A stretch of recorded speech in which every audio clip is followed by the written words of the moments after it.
कहानी पूनम की है। वह एक बहुत ही अमीर परिवार से ताल्लुक़ रखती थी और दो भाइयों की इकलौती बहन थी। पूनम के माता पिता का देहांत तो 2 वर्ष पहले एक एक्सीडेंट में हो गया था। पूनम अपने माँ बाप की कमी को बहुत ज़्यादा महसूस करती थी, क्योंकि उसके माँ बाप ने उसे बहुत ही लाड़ प्यार से पाला था और काफ़ी अच्छी शिक्षा भी दी थी। उसके माँ बाप चाहते थे कि उनकी बेटी नौकरी करे, इसलिए उन्होंने उसे काफ़ी अच्छे स्कूल और कॉलेज में पढ़ाया था। आज पूनम की उम्र 24 वर्ष है। पूनम के भाई उसे प्यार तो बहुत करते थे, लेकिन उन्हें उसका ज़्यादा बाहर आना जाना पसंद नहीं था और वह उसकी नौकरी करने के पक्ष में भी नहीं थे। इसलिए कई बार पूनम अपने माँ बाप को याद करके बहुत रोती थी कि अगर वह आज जिंदा होते तो उसका करियर बहुत अच्छा होता। वो गांव में रहने वाली मासूम सी लड़की थी। उसके बड़े भैया गांव के सरपंच थे और बड़े ही दबंग इंसान थे। छोटे भैया शहर पढ़ने के लिए गए हुए थे। उसकी ज़िंदगी ठीक ठाक गुजर रही थी, क्योंकि रुपए पैसों की कोई कमी नहीं थी। घर में एक दिन उसने अपने भैया से स्मार्टफोन की मांग की। वह अक्सर लोगों को देखा करती थी कि आजकल सभी के पास मोबाइल है, लड़का हो या लड़की हो, सब मोबाइल का इस्तेमाल कर रहे हैं।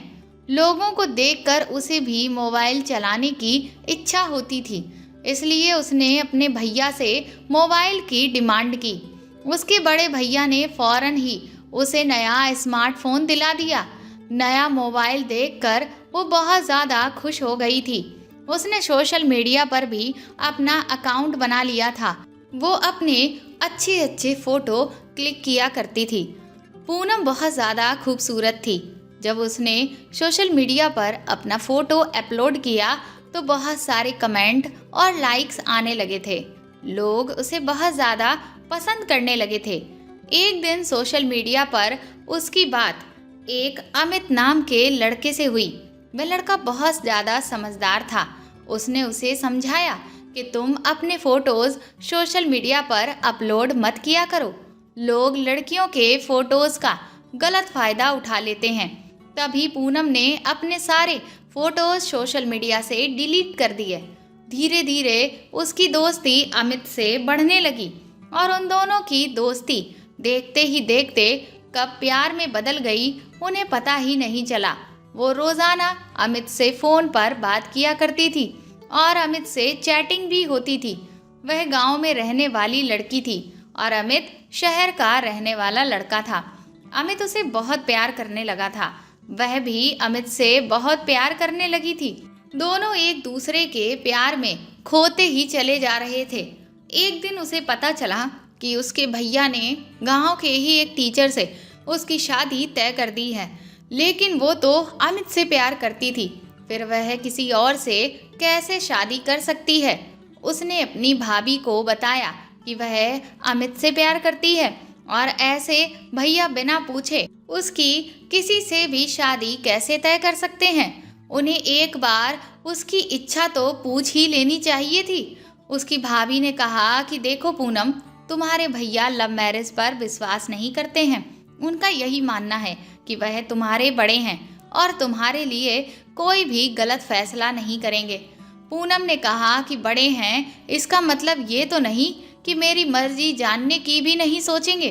अगर माँ पापा जिंदा होते तो वह मुझसे ज़रूर पूछते, एक बार मेरा रिश्ता कहीं तय करने से पहले।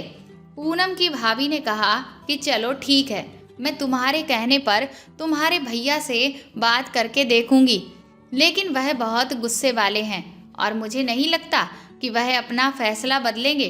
वह गांव के प्रधान हैं और उनके लिए अपनी इज्जत बहुत मायने रखती है।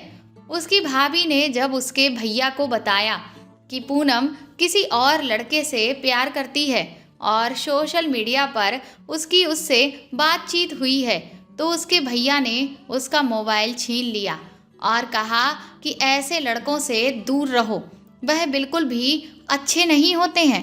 पूनम ने कहा कि भैया अमित ऐसा नहीं है, वह मेरा बहुत ख्याल रखता है और एक बार आप उससे मिलकर देख लें, बात करके देख लें। अगर आपको वह अच्छा ना लगे तब आप उसके लिए अपनी कोई राय बनाएं।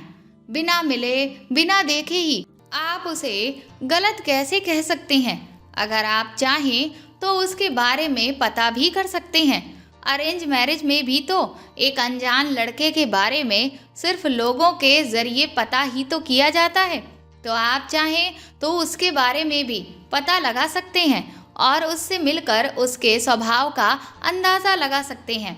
उसके भैया ने गुस्से में कहा कि तुम छोटी होकर अब मुझसे इतनी जबान लड़ाओगी? मैं तुम्हारा भाई हूँ और तुम मेरी जिम्मेदारी हो, इसलिए तुम्हारी शादी का फैसला मैं ही करूँगा।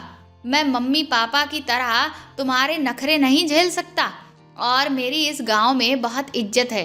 अगर लोग जानेंगे कि मैंने तुम्हारी लव मैरिज की है तो लोग मेरे बारे में क्या सोचेंगे? पूनम के भैया ने उसकी एक भी नहीं सुनी और उसे डांट कर भगा दिया। पूनम अपने कमरे में जाकर कोने में बैठकर रोने लगी और सोचने लगी कि काश आज उसके माँ बाप जिंदा होते तो शायद वह उसके प्यार को समझते। वह समझते कि शादी करके इंसान उसी के साथ खुश होता है जिससे उसे प्यार होता है। जबरदस्ती के रिश्तों में बांधकर किसी को भी खुशियाँ हासिल नहीं हो सकती। मम्मी पापा के लिए झूठी शान से ज़्यादा शायद पूनम की खुशी मायने रखती। लेकिन अब पूनम करती भी तो क्या करती? वह अभी ये सब सोच ही रही होती है कि तभी उसके दरवाजे पर दस्तक होती है और उसकी भाभी कहती हैं कि पूनम, तुम्हारी सहेली गरिमा तुमसे मिलने आई है। गरिमा कमरे में आ जाती है और पूनम की सूजी हुई आंखें देखकर उससे पूछती है कि क्या हुआ, क्या तुम रो रही थी? उसे देखते ही पूनम उसे गले लगाकर जोर जोर से रोने लगती है और फिर उसे सारी बात बताती है। तो गरिमा कहती है कि तुम्हारे भैया ने गांव के रमेश से तुम्हारी शादी तय की है। तुम्हारी भाभी ने बताया था, लेकिन क्या तुम्हारे भैया को नहीं पता कि वह है तो सरकारी टीचर, लेकिन उसकी संगत बिल्कुल भी अच्छी नहीं है। आए दिन तो वह शराब पीकर घूमता रहता है। तुम अपने भैया को ये सब बताना तो शायद वह तुम्हारी बात को समझेंगे। और इतना कहकर वह वहाँ से चली गई। पूनम ने शाम को अपने भैया से कहा कि गरिमा बता रही थी कि आपने जिस लड़के से मेरी शादी की बात की है वह शराब पीता है। तो उसका भैया बोला कि तो इसमें कौन सी बड़ी बात है? अधिकतर सभी लड़के शराब पीते हैं, इसमें कोई बड़ी बात नहीं है। तुम देखो कि वह लड़का कमाता है, सरकारी नौकरी करता है और मेरी बहुत इज्जत करता है। मेरे आगे सर उठाने की कभी हिम्मत नहीं करता है। पूनम ने कहा कि वह ऐसे किसी भी लड़के से शादी नहीं करना चाहती जो शराब पिए। उसे ऐसे लड़के बिल्कुल भी नहीं पसंद हैं। तो वह बोले कि शराब तो मैं भी पीता हूँ और मेरे साथ ज़्यादा जवान मत लड़ाओ। चुपचाप जहाँ कह रहा हूँ वहाँ शादी कर लो। माँ पापा के जाने के बाद मैंने बहुत प्यार से तुम्हें रखा है और मैं नहीं चाहता कि मैं तुम पर हाथ उठाऊं और तुम्हारे साथ कोई गलत व्यवहार करूं। इसीलिए बेहतर यही होगा कि तुम मुझसे जवान मत लड़ाओ। और गुस्से में उसके भैया वहाँ से ये कहकर चले गए। किसी ने उसकी एक भी ना सुनी। भैया चाहते थे कि वह अमित को भूल जाए। उसने ये सब बातें अमित को बताईं तो अमित ने कहा कि वह अपने भाई को समझाए। वह मुझसे एक बार मिलकर तो देखें, मैं उन्हें मना लूँगा। पूनम ने कहा कि वह बिल्कुल भी नहीं मानेंगे। उन्होंने साफ साफ इनकार कर दिया है। अब हमारे सामने भागने के अलावा और कोई रास्ता नहीं है। अमित ने कहा कि मैं नहीं चाहता कि तुम घर से भागो। पूनम ने कहा, चाहती तो मैं खुद भी ये नहीं हूँ, लेकिन यहाँ हमें कोई नहीं समझेगा और कोई भी हमारी बात सुनने को भी तैयार नहीं है। मेरे भैया मेरी शादी जबरदस्ती उस टीचर के साथ करवा देंगे जो मैं बिल्कुल भी नहीं करना चाहती। इसलिए हमें यहाँ से भागना ही पड़ेगा, नहीं तो मैं अपनी जान दे दूंगी। फिर उसी दिन रात के अंधेरे में पूनम अपने घर से भाग गई। रात के अंधेरे में जब वह अपने घर से भागी तो कोई भी उसे देख नहीं पाया था और अमित के बताए हुए पते पर वह चली गई। जब पहली बार उसकी अमित से मुलाकात हुई तो वह बहुत ज़्यादा खुश हो गई थी, क्योंकि उसने पहली बार अमित को देखा था। अमित भी उसे देखते ही बहुत खुश हो गया था। अमित के परिवार में कोई भी नहीं था और जिस शहर में अमित रहता था उसने पूनम को भी अपने साथ वहीं पर रख लिया था। उन दोनों ने अगले दिन कोर्ट में जाकर कोर्ट मैरिज कर ली थी। उसके बाद वह दोनों पति पत्नी बन गए थे। इधर गांव में पूनम के भैया का गुस्से से बुरा हाल था और वह बौखलाए हुए घूम रहे थे। पूनम की जिंदगी बहुत अच्छी गुजर रही थी। अमित भी बहुत मेहनती लड़का था। वह अपना काम बहुत मेहनत से करता था। अमित के साथ जिंदगी गुजार कर वह बहुत खुश थी। वो अपने घर से भागकर आई थी। ज़रूर उसके भैया ने उसे ढूंढने की कोशिश की होगी, लेकिन उसे कोई फर्क नहीं पड़ता था। वह यही सोच रही थी कि जब भैया को मेरी किसी भी खुशी से कोई मतलब ही नहीं है तो मैं भी उनके बारे में क्यों सोचूं। वह अपने पति के साथ बहुत ज़्यादा खुश थी। अगर वह अपना घर छोड़कर नहीं आती तो उसके भैया उसकी कहीं और शादी करवा देते। वह अमित से अलग नहीं होना चाहती थी। अमित उसकी छोटी छोटी ज़रूरतों का पूरा ख्याल रखता था। उसको एहसास था कि पूनम उसकी खातिर सब कुछ छोड़कर आई है। अपनी ज़िंदगी का ये फैसला करके कभी भी वह नहीं पछताई थी। लेकिन एक दिन उसके साथ ऐसा हुआ जो उसने कभी नहीं सोचा था। उसकी खुशियों को अचानक ही किसी की नज़र लग गई। एक दिन उसके पास फ़ोन आया कि उसके पति अमित का एक्सीडेंट हो गया है। उसके तो पैरों तले की ज़मीन ही निकल गई थी। वह भागते हुए अस्पताल गई। उसने देखा उसके पति ने मौत को गले लगा लिया है। ये देखकर पूनम बहुत रोई। उसके बाद उसने खुद को संभाला, क्योंकि उसके पति के परिवार में उसके पति के अलावा और कोई भी नहीं था। उसने अपने पति का अंतिम संस्कार किया। वह अपने कमरे पर वापस लौट आई। अब उसे समझ नहीं आ रहा था कि वह अकेले अपनी इतनी लंबी जिंदगी कैसे बिताएगी। उसने अपनी भाभी को फ़ोन किया और उन्हें अपने पति की मौत के बारे में बताया। उन्होंने कहा, पूनम, मुझे तुम्हारे लिए बहुत बुरा लग रहा है, लेकिन तुम यहाँ गांव में बिल्कुल भी मत आना, क्योंकि तुम्हारे भैया को तो तुम अच्छे से जानती ही हो, तो वो तुम्हें जिंदा नहीं छोड़ेंगे और तुम्हारे भैया ने तुम्हें मरा हुआ घोषित भी कर दिया है।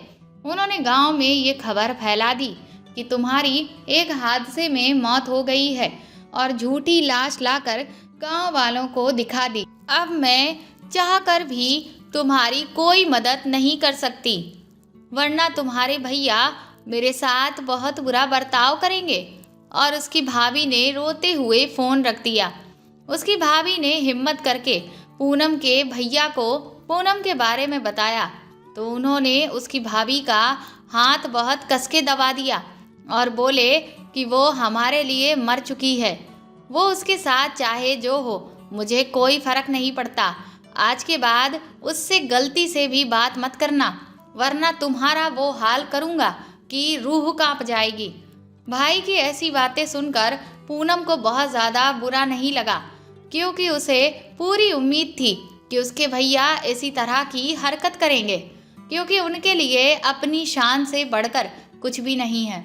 लेकिन अब वह अपनी ज़िंदगी कैसे गुजारती, उस पर तो परेशानियों का पहाड़ टूट पड़ा था। अमित को मरे हुए 1 महीना हो चुका था।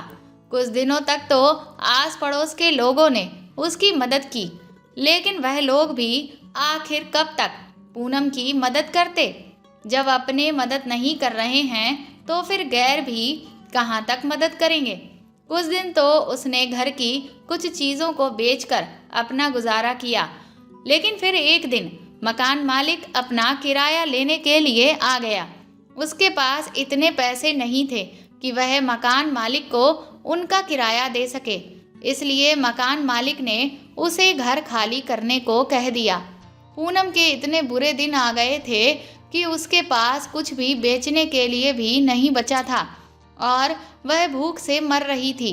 अपने पति को बहुत ज़्यादा याद कर रही थी। तभी उसके कमरे के दरवाजे की कुंडी बजी और उसने जब दरवाज़ा खोला तो वहाँ कोई नहीं था, पर नीचे एक पैम्पलेट पड़ा हुआ था। जब उसने वह पैम्पलेट उठाकर देखा तो उसमें लिखा था कि 4 साल के बच्चे की परवरिश के लिए एक केयर टेकर चाहिए, सैलरी 5,000 रुपये और रहने खाने की व्यवस्था भी मिलेगी। नीचे एड्रेस और नाम लिखा था। जो नाम लिखा था वो इंस्पेक्टर विक्रम का था। उसने अपनी किस्मत को शुक्रिया कहा। पूनम एक पढ़ी लिखी लड़की थी। उसके माँ बाप ने उसे ग्रेजुएशन तक की पढ़ाई करवा दी थी और अब उसने तय कर लिया था कि वह इस नौकरी के लिए इंटरव्यू देने ज़रूर जाएगी। और उसने जल्दी जल्दी अपने कपड़े बदले और वहाँ से वह उस पैम्पलेट पे दिए हुए एड्रेस पर पहुँच गई। वो एक पुलिस स्टेशन का एड्रेस था। वहाँ पहुंचकर उसने एक सिपाही को वो पैम्पलेट दिखाई तो उस इंस्पेक्टर के पास लेकर गया। इंस्पेक्टर ने उसको पूरा ऊपर से नीचे तक घूर कर देखा। ये देखकर पूनम को बहुत ही अजीब लगा। उसके बाद उसने पूछा, बच्चे को संभाल लोगी? पूनम ने हाँ में सिर हिलाया। फिर वो इंस्पेक्टर बोला, तुम हवलदार के साथ घर चली जाओ, वहाँ मेरी नौकरानी होगी, मैं उसे फ़ोन कर दूंगा, कुछ घंटे में मैं तुम्हें वहीं आकर मिलूंगा। पूनम सिपाही के साथ उसके घर आ गई। उसे डर तो लग रहा था, पर उसके पास और कोई रास्ता ही नहीं बचा था, क्योंकि उसके सर पे अब छत भी नहीं बची थी। उसे यहाँ रहने खाने को मिल रहा था। इंस्पेक्टर की नौकरानी काफ़ी सुंदर थी। पूनम सोच रही थी कि इसके होते हुए इन्हें केयर टेकर की क्यों ज़रूरत है। फिर उसने सोचा कि उसे क्या मतलब। कुछ घंटे बाद इंस्पेक्टर घर आ गया। उसने पूनम से कहा, अपने बारे में बताओ, और घूर के बोला, सच बोलना, पुलिस वाले से झूठ बोलने का नतीजा अच्छा नहीं होता है। पूनम ने उसके सामने हाथ जोड़े और कहा कि सर, मुझे नौकरी की सख्त ज़रूरत है। और पूनम ने अपनी पूरी कहानी उसको बताई कि कैसे वो घर से भागी और फिर उसका पति मर गया और आज सुबह से उसने कुछ नहीं खाया है, सर से छत भी छिन गई।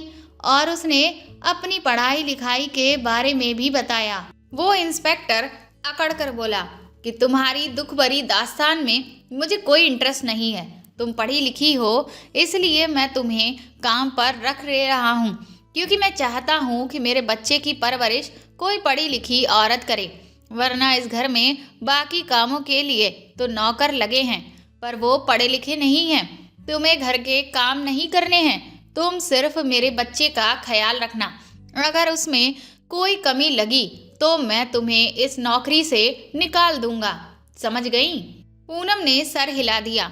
इंस्पेक्टर ने अपनी नौकरानी से कहा, इसे अंश का कमरा दिखा दो, ये आज से वहीं रहेगी और इसका पूरा ख्याल रखना, इस घर के सदस्य की तरह। पूनम के पास ज़्यादा सामान बचा नहीं था। अपनी डिग्रियां और कुछ ज़रूरी सामान उसने अपने एक बैग में डाल लिए थे। वो उसने अंश के कमरे में ही रख दिए। अंश इंस्पेक्टर का 4 साल का बच्चा था, जो अभी घर में मौजूद नहीं था। नौकरानी ने पूनम को चाय नाश्ता करवाया। पूनम ने नौकरानी से पूछा, साहब की बीवी कहाँ है? तो उसने बताया कि साहब की पत्नी ने उन्हें तलाक दे दिया है और दूसरी शादी कर ली है। रात को विक्रम साहब घर आए तो उनका बेटा उनके साथ ही था। उन्होंने पूनम से अपने बेटे को मिलवाया और उसका नाम अंश बताया। पूनम ने उस बच्चे को गोद में उठाया और उसे प्यार करने लगी। पूनम ने विक्रम साहब को यकीन दिलाया कि वह उसके बेटे को अपने बेटे की तरह ही पालेगी। पूनम को बच्चे बहुत पसंद थे, इसीलिए अंश की परवरिश करने में उसे बहुत खुशी मिलती थी। एक दिन वह सुबह उठी तो उसने देखा कि अंश बिस्तर से गायब था। वह उठकर बाहर आई। उसने विक्रम साहब से पूछा कि अंश कहाँ है? वह अपने बिस्तर पर नहीं है। विक्रम साहब ने उसे बताया कि शाम तक वह घर वापस आ जाएगा। उसने विक्रम साहब से कई बार पूछा आखिर वह कहाँ गया है और अब शाम तक कहाँ रहेगा, लेकिन उन्होंने उसे कुछ भी नहीं बताया। वह घर के मालिक थे, इसीलिए वह उनसे ज़्यादा जिद भी नहीं कर सकती थी, क्योंकि अगर वह उस घर से निकाल देते उसे तो वह कहाँ जाती। उसका तो कोई अब ठिकाना भी नहीं था। रोज शाम के टाइम पर अंश घर वापस आ जाता था। रात को वह उसे सुला दिया करती थी और सुबह उठकर देखती तो अंश बिस्तर से गायब होता था। जब भी वह विक्रम साहब से अंश के बारे में पूछती, वह उसे कोई भी जवाब नहीं देते। कह दिया करते कि मैंने तुमसे कहा है ना कि तुम इस मामले से दूर रहो। इस बारे में तुम्हें ज़्यादा जानने की कोशिश नहीं करनी चाहिए कि वह कहाँ पर जाता है। इस बात से तुम्हारा कोई भी लेना देना नहीं है। तुम सिर्फ अपने काम पर ध्यान दो। तुम्हारा काम सिर्फ उसकी परवरिश करना है, उसकी देखभाल करना है। तुम्हें जो काम दिया गया है बस वही करो। उसके बाद से उसने विक्रम साहब से कुछ भी पूछना छोड़ दिया। एक रात जब वह अंश के साथ सो रही थी तो आधी रात को उसकी आंख खुली तो अंश उसके साथ बिस्तर पर ही सो रहा था। उसके बाद जब वह सुबह उठी तो अंश बिस्तर से गायब था। वह उठकर बाहर आ गई तो देखा कि विक्रम साहब एक औरत का हाथ पकड़े हुए उससे बातें कर रहे थे और उसे देखते ही वो सकपका गए। उन्होंने कहा, तुम कब आई? फिर वो उस औरत से बोले, ये अंश की केयर टेकर है और पूनम ये सीमा जी हैं मेरी वकील। उन्होंने एक फाइल पूनम को दी और कहा कि इसे कमरे में संभाल कर रख देना, और वो दोनों चले गए। तभी अचानक से वो फाइल उसके हाथ से गिर गई और उसमें से बहुत सारे पेपर्स निकल गए। वो उन पेपर्स को इकट्ठा करने लगी। तभी उसकी नज़र फाइल से गिरे हुए एक फ़ोटो पर पड़ी। जब उसने वह फ़ोटो देखी तो फ़ोटो देखते ही उसके पैरों तले से ज़मीन निकल गई थी। वह फ़ोटो किसी और की नहीं बल्कि उसके पति की थी। ये देखकर वो हैरान रह गई थी कि उसके पति की तस्वीर आखिर यहाँ पर क्या कर रही है। उसने सोचा कि अगर विक्रम साहब को पता चल गया कि उसने ये फ़ोटो देख ली है या फिर ये पता चल गया है कि इस फ़ोटो में जो आदमी है वो उसकी ही पत्नी है तो वह उसे नहीं छोड़ेंगे।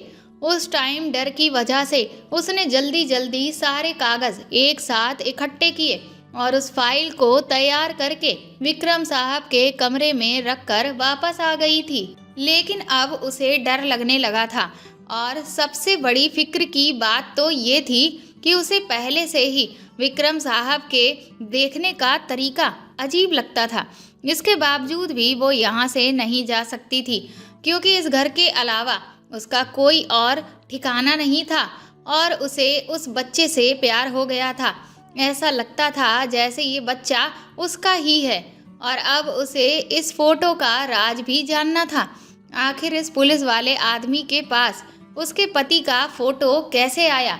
मुझे डर लग रहा था कि कहीं कुछ गड़बड़ ना हो जाए, कहीं ऐसा ना हो कि उसके भाइयों ने अमित को ढूंढने के लिए इस पुलिस वाले से रिपोर्ट लिखवाई हो।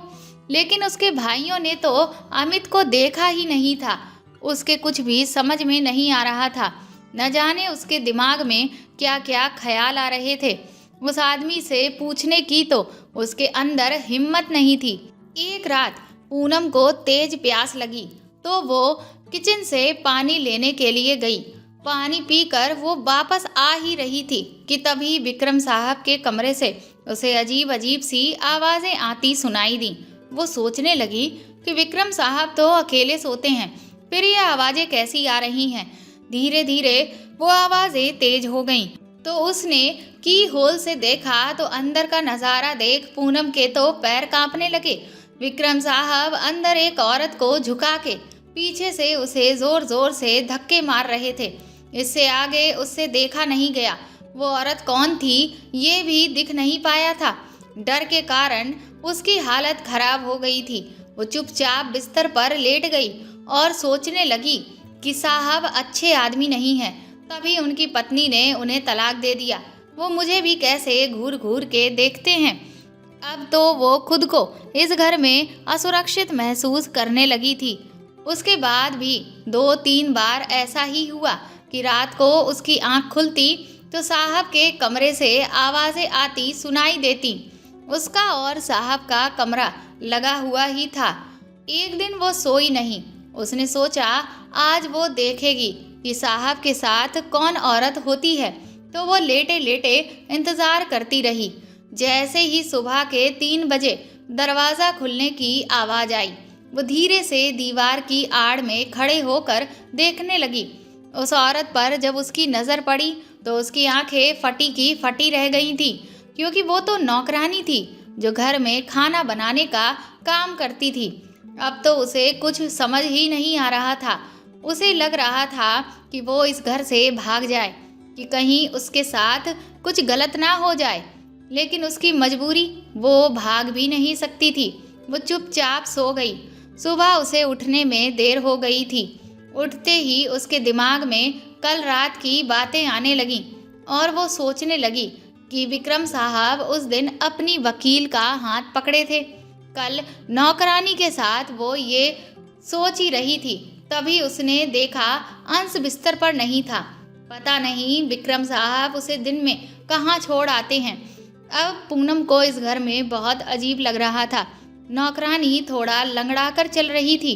उसने पूछा क्या हुआ, तो बोली पैर में मोच आ गई है। उसके दिन अब मुश्किल से उस घर में कट रहे थे। रात को जब वो कमरे में जाने लगी तो नौकरानी ने उसे ग्लास में दूध दिया पीने को।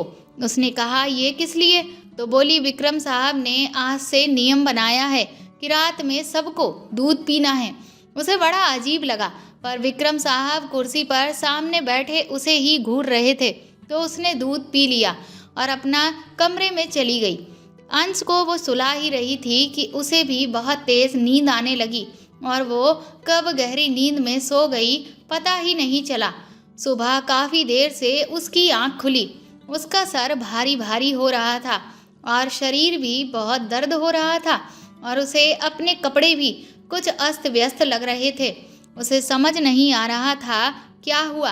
रोज की तरह अंश बिस्तर पर नहीं था। वो उठी तो उसे चलने में भी दिक्कत हो रही थी।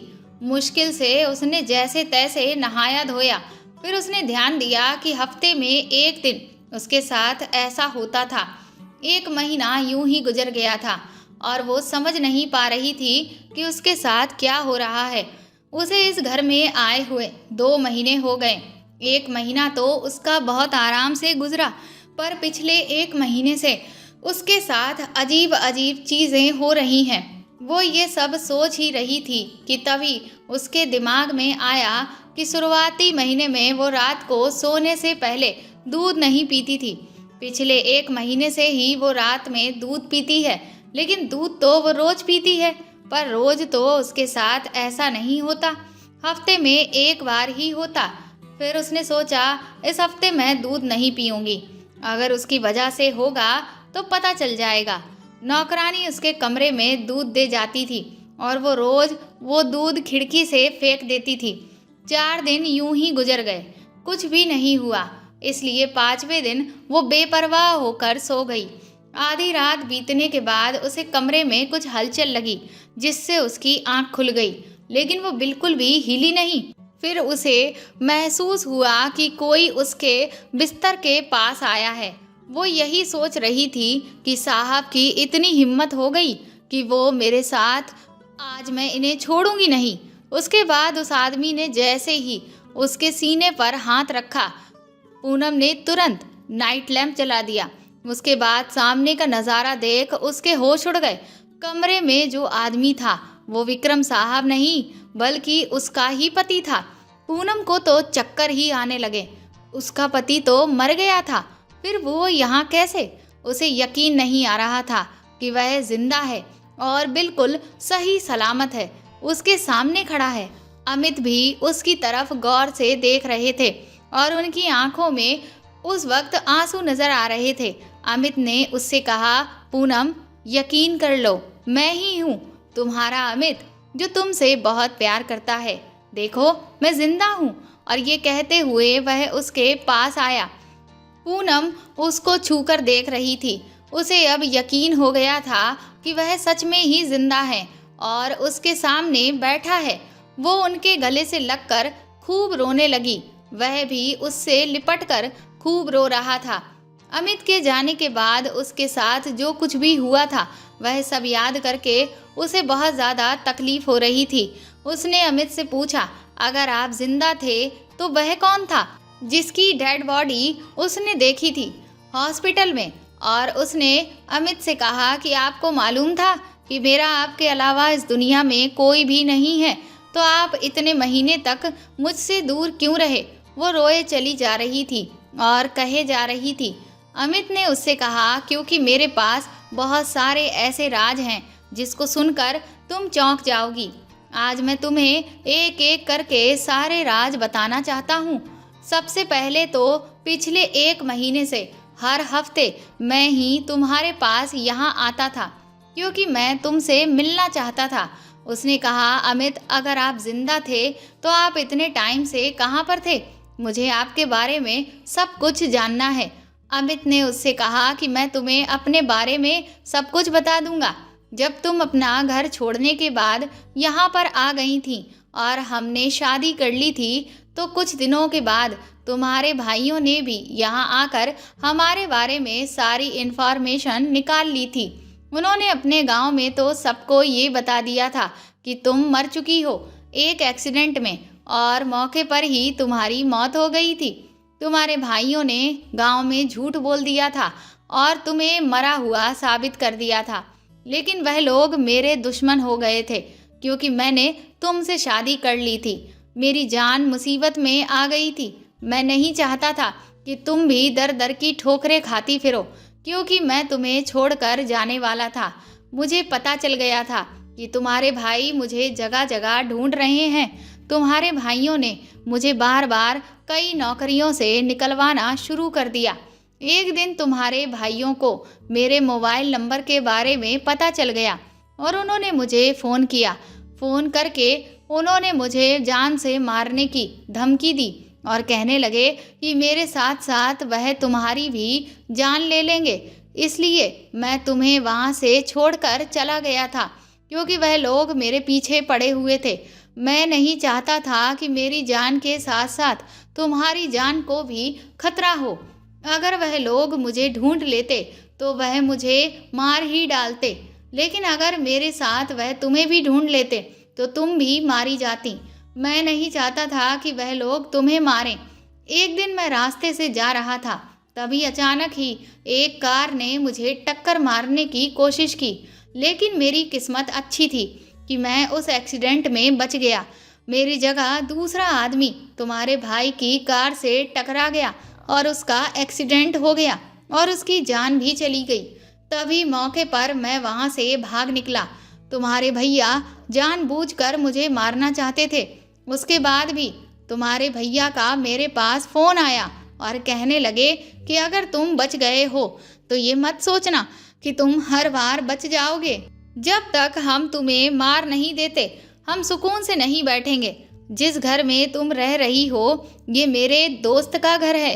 ये मेरे बचपन का फ्रेंड है और ये पुलिस ऑफिसर है। मैंने इससे मदद मांगी और ये मेरी मदद करने के लिए तैयार हो गया। 1 महीने तक तो मैं अपनी जान बचाने के लिए कहीं ना कहीं इधर उधर भागता रहा, लेकिन फिर मुझे तुम्हारी फिक्र लगी हुई थी। मुझे पता था कि मेरा दोस्त अपने घर में अकेला रहता है, इसलिए मैंने उससे कहा कि तुम किसी भी तरह से मेरी पत्नी को अपने घर ले आओ और उसको अपने घर में जगह दे दो ताकि वह परेशान ना हो। मेरा ये दोस्त अगर तुमसे कहता कि तुम मेरे घर चलो, तो उसके घर जाने के लिए इतनी आसानी से तुम नहीं मानती। इसलिए उसने सोचा कि ये अपने बेटे अंश की परवरिश करने के लिए कहेगा तो तुम मान जाओगी और परेशानी की खातिर आसानी से तुम उसके घर पर जाकर रह लोगी। यहाँ पर तुम बिल्कुल सेफ थी और अब मेरी परेशानी खत्म हो गई थी। मेरे दोस्त ने अपनी वकील के साथ मिलकर तुम्हारे भाइयों को गिरफ्तार कर लिया, जिन्होंने मुझ पर जानलेवा हमला किया और मुझे जान से मारने की धमकी दी थी। जब तक मैंने तुम्हारे भाइयों को पुलिस के हवाले नहीं करवा देता, तब तक मैं तुम्हारा सामने नहीं आ सकता था। काफ़ी दिनों तक मेरे दोस्त ने मुझे जेल के ही एक कमरे में बंद कर दिया था, क्योंकि अगर मैं बाहर निकलता तो तुम्हारे भाई किसी ना किसी तरह से मेरा पता निकाल ही लेते और फिर मुझे जान से मार देते। मेरे दोस्त ने जेल में मेरा बहुत ख्याल रखा और फिर जब मुझे तुमसे मिलने की बहुत तड़प लगने लगी तो उसने ही हफ्ते में एक दिन इस तरह तुमसे मिलवाने का प्लान बनाया। जब तक मेरे दोस्त ने तुम्हारे भाइयों को नहीं ढूंढ निकाला तब तक उसने मुझे भी जेल से बाहर नहीं किया, क्योंकि मेरे लिए जेल ही ऐसी जगह थी जहां पर मैं बिल्कुल महफूज था।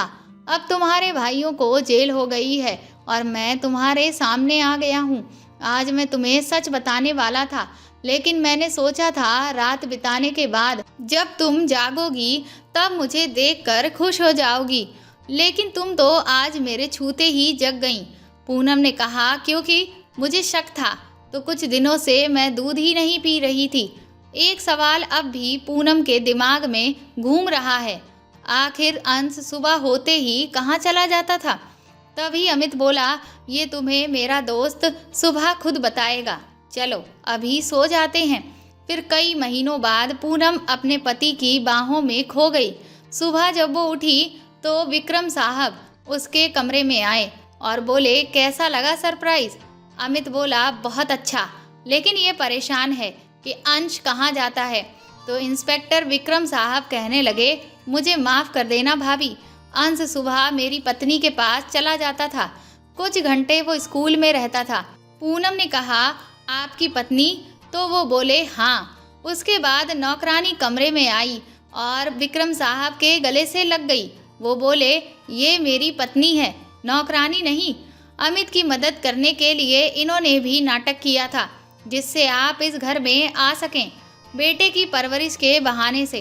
अब पूनम को समझ आ गया कि तभी उस रात विक्रम साहब इनके साथ, और उसने अपना माथा पीट लिया कि वो ना जाने क्या क्या सोच रही थी।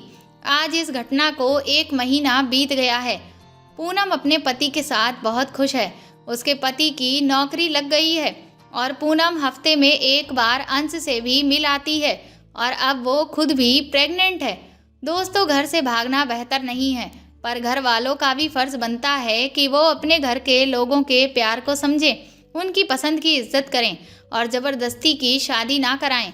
तो घर से भागने के फैसले भी कम हो जाएंगे, क्योंकि कोई भी ये फैसला खुशी खुशी नहीं लेता। जब लोग उसे नहीं समझते तब मजबूरी में लोग ये फैसला लेते हैं।